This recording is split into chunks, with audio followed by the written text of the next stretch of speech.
Hi everyone, I hope you're doing well. If you don't already know who it is, it's the one and only, the true Alex J. We've got quite a lot to go through today. So the first story is the US stock market ignores left media's hoax story. And this is huge. Basically, there's a lot of stuff going on in America where they're talking about Donald Trump and they're saying all this Russia stuff, but no one seems to really care. And that's the crazy part. It's like the media seems to care and some people are sucked into that realm, but the real world outside of that little bubble really doesn't care. The stock market's been growing and basically everyone inside of the stock market, all the stockbrokers and all the big banks and everyone says, we don't care. We're just ignoring that. You know, we're doing really well. The economy's actually been growing since Donald Trump's been in power.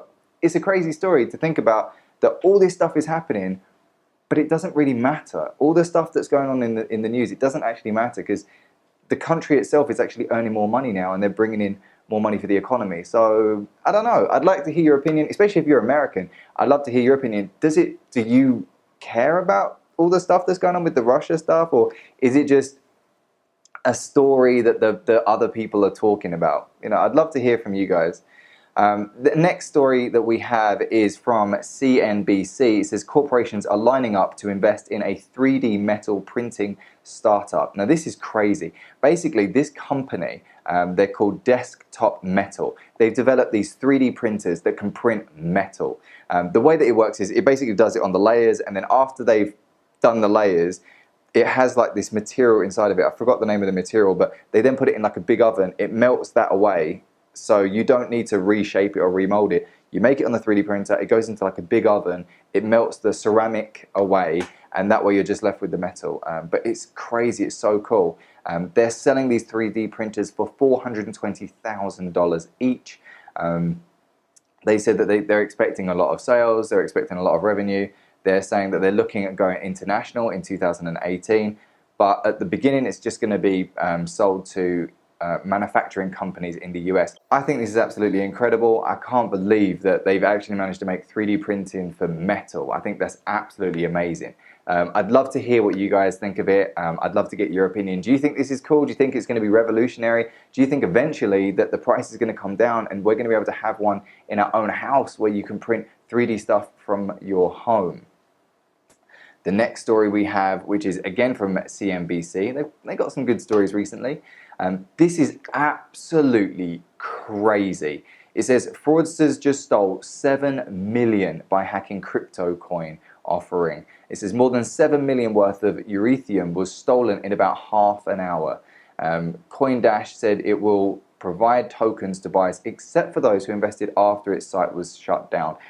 I think this is absolutely crazy. It's funny because this is a conversation I was having with someone recently. I was saying, you know, it worries me about all this cryptocurrency stuff because what happens if your money gets stolen and blah, blah, blah, blah. I said, is there insurance on it? They were like, no, there's no insurance, there's no backing. I think that's crazy. But basically what they're saying is that if you had your money stolen from this scam, this Ethereum, it's not Ethereum themselves. The coin themselves didn't have it stolen. It was basically a trading company. They exchanged the money. So it's like if you gave your dollars and you received pounds, or I gave my pounds and received like Japanese yen or whatever.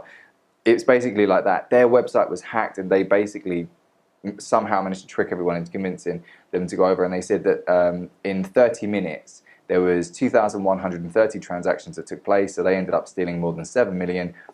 They're going to get away with it. Basically, this is what the whole story is about, is that the fact that they are going to get away with it. You can't prosecute for them stealing this e-currency. They said it was around 7 a.m. Eastern time on Monday. Sean Van de Vaya, a dentist in Michigan, went to CoinDash's website to check out the project's initial coin offering, a new way that cryptocurrency startups are raising money. Vendi Vaya has been building computers and websites for 20 years and started studying Bitcoin when it was trading in the single digits. It's now priced at more than $2,000. He has also invested a couple $1,000s in digital currency Ethereum, he told CNBC. CoinDash is sometimes described as the e-trade for blockchain, and Vendi Vaya was interested in tracking the project even if he wasn't ready to invest yet. So basically, there's a lot of people that put a lot of money in. They got robbed. It's crazy, and the fact that they're saying that there's nothing that anyone can do about it, they can't get the money back. even they know where it's gone, they can't get it back. That's what they're saying. They're saying legally they can't do anything, which I think is absolutely terrifying. And again, it's a knock for e-currencies all over the world. But again, I'd love to hear your feedback. Do you think it's a good thing that it happened this early on, and do you think that they're going to be able to fix it in the future? Do you think this is going to become more regular, that these kind of hacks are going to happen on a more regular basis? Do you think that there's anything that anyone could do? Do they need more regulations? I know a lot of people that are in cryptocurrency love the fact that it's not regulated. They don't want the banks being involved. But hey, if you're having that much stolen and there's nothing that they can do and they're getting away with it, then why wouldn't they keep doing it? So something to think about. The next story that we have is from business2community.com. It says Facebook outpacing Google in referral traffic. Basically what they're saying is Facebook is driving a lot more traffic for certain subjects. They don't say that, but when you go through, it's only for certain subjects. So for example, lifestyle, they drive 87% of the traffic compared to Google, only 7%. Local events, Facebook does 61% of the referral traffic, Google only does 26%. By the way, I know these percentages don't add up to 100. It's because there's a grey sector which says other, which could be anything else. Then you've got entertainment, does 61%. Google only does 29%, and so on and so forth. And it kind of goes down until you start getting down to world economy, where Google's winning. They're at 43%, and Facebook's only got 36%. State and local politics, Facebook does 35%, and Google does 42%. At technology, sports, business and finance and job listings, Google wins by quite a long way. So basically what they're saying is don't rule Facebook out when you're trying to do referral traffic. You should also consider Facebook because it's doing really, really well. To be honest, I think most people already know that these days, but it's cool to have it confirmed and actually have the stats there. So that's impressive that Facebook have managed to come around and actually beat Google at certain searches. The next story we have is from host.madison.com. And they're talking about Madison's startup, Abodo, wants to take the pain out of apartment hunting. And it's a long story, but basically there's a guy. He came up with a website where you can search for apartments. Apparently it makes it a lot easier. They've been doing very, very well. They've made a few million doing this, and they've only just really started. I find it absolutely incredible that this is still a thing, that people are actually still searching for this.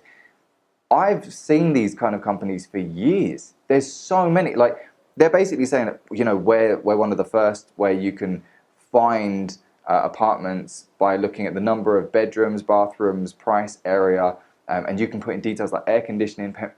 I thought that's been a thing forever. I thought there's been a thing forever. Like there's so many websites that do that. I don't see anything unique about this business at all. But I just thought it was worth mentioning because apparently they're saying that, you know, that they're one of the biggest and they're doing really well. I've never heard of them, but I've heard of loads of different competitors. So maybe it's something that you want to look at. Again, I'd love to hear from you. Do you think it's a cool thing? Do you think it's needed? I don't. The next one is bazinga.com. It says Facebook struggles with new fact-checking tools as Germany election looms. Now, if you don't already know, Germany basically said, we're going to fine you if there's loads of fake news. Google are trying really, really hard. They've even outsourced. You can imagine how much money Facebook makes. They've even had to outsource to try and get others to help them. They're really struggling. They're really struggling. They said that they're able to find certain stories, but it's because of the time span that they've got to find them in. They've got to find these stories very, very quickly. It says German lawmakers, many alarmed by the prevalence of fake stories during last year's US election campaigns, passed a law making social networks liable for fines up to 53 million, failed to give users the option to complain about hate speech and fake news, or refuse to remove illegal content. Again, Facebook are trying. You've got to imagine how much content is constantly going up. Facebook are having to sit there and go through and clear it all. You can't do that manually. It's not a manual job. So they're trying to use software and algorithms to figure it out. It's very, very difficult. It's very difficult. I think that's going to be an uphill battle. Again, do you think this is going to be something that's going to continue on into the future? Do you think it's something that will disappear? I'd love to hear from you guys. And there's another one. It says why WhatsApp should be a part of your marketing strategy. It says WhatsApp boasts over 1.2 billion monthly active users, more than Twitter and Snapchat combined. And yet, most marketers leave WhatsApp out of their marketing strategy. And this is from cmwire.com.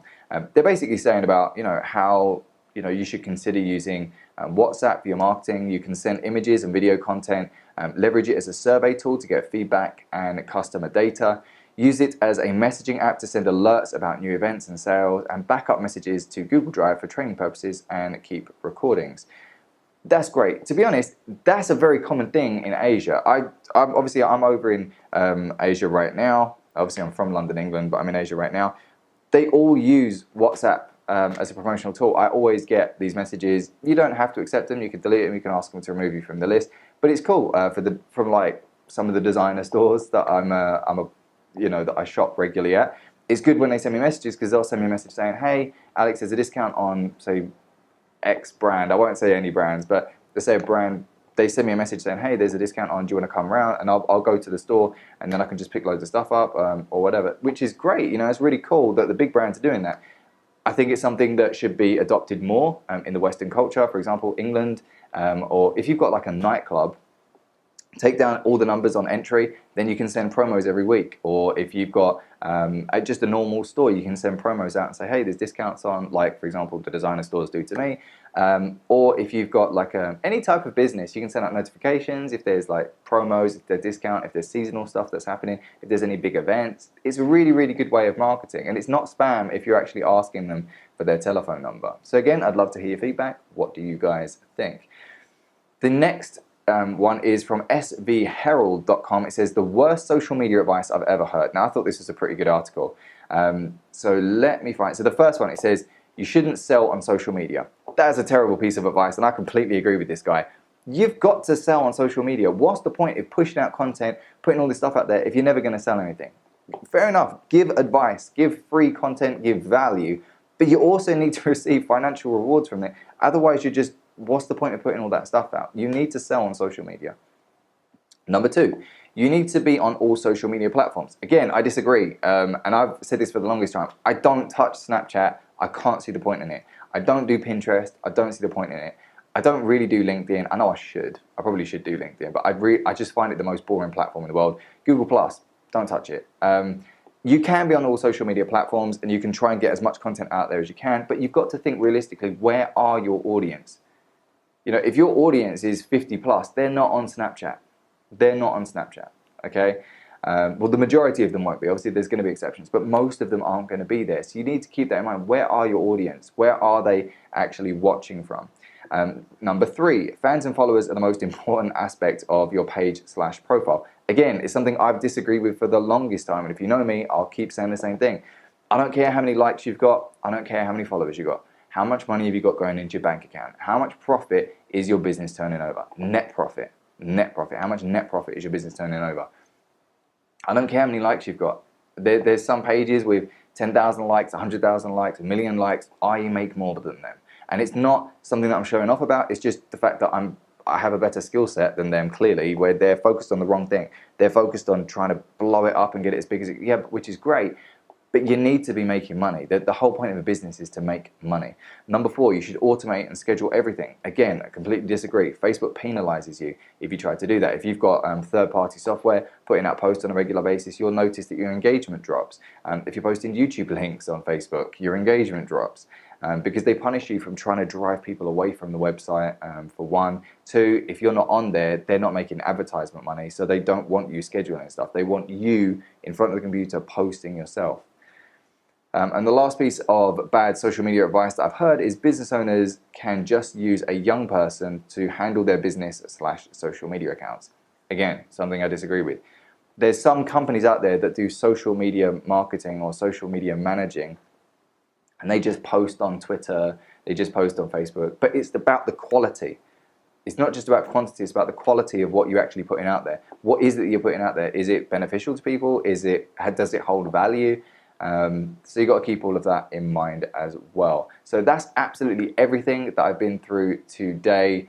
There's nothing else, but I'd love to get your feedback from all the stuff that I went over previously about the US stock market. No one seems to care about the Donald Trump stuff. What do you think?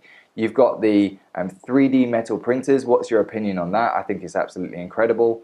You've got the crypto coin theft of $7 million in 30 minutes. What do you think? Do you think this is going to happen more regularly? Do you think it's going to be something that they're going to be able to fix? You've got the Facebook outpacing Google in referring traffic. Do you think that Facebook's going to become the dominant search engine? Or do you think it's only going to be dominant in certain aspects?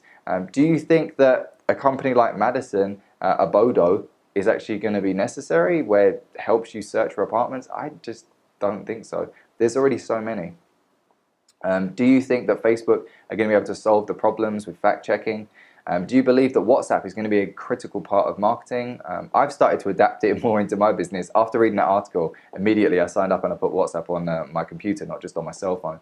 And then the worst social media advice. So again, I'd love to hear back from you guys. Leave some comments below and tell me your opinions. I really do appreciate your feedback. If you've got any questions, feel free to drop them below as well. Make sure to follow me on facebook.com/thetruealexj. You can also find me on instagram.com/alexj020. Look forward to speaking to you guys again soon, but in the meantime, peace.